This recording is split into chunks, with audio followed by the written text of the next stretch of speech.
The sit-ins to me was an exercise in democracy.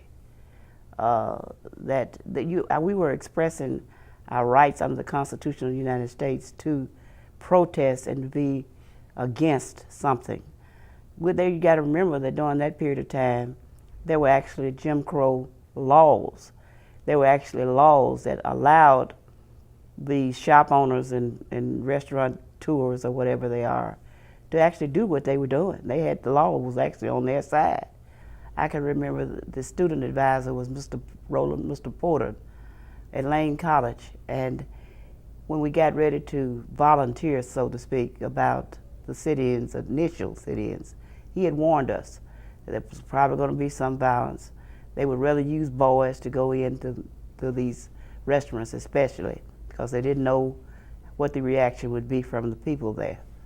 And I can remember I'm holding up my hand, and he said, "Shirlene, you can't go with the first group." He says, "You're too aggressive, and we don't want you to say anything or to do anything that would cause someone to lash out at you." And he was probably being as helpful as he could be to me. And I didn't go with the first group. They did send boys, and certainly they were attacked at Woolworth's downtown and another 5 and 10 cent store that was called McClellan's.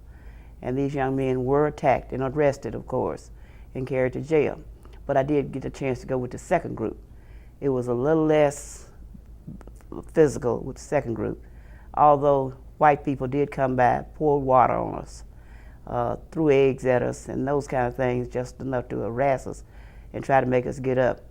I can remember as a college student, the city would have summer jobs, and they would hire black students to work on the parks during the summer, and I was one of those students. And I can remember after I began to participate that the superintendent of those parks told me, he said, "Shirley, there won't be any need in you applying anymore for the summer program, because we won't be able to hire you anymore."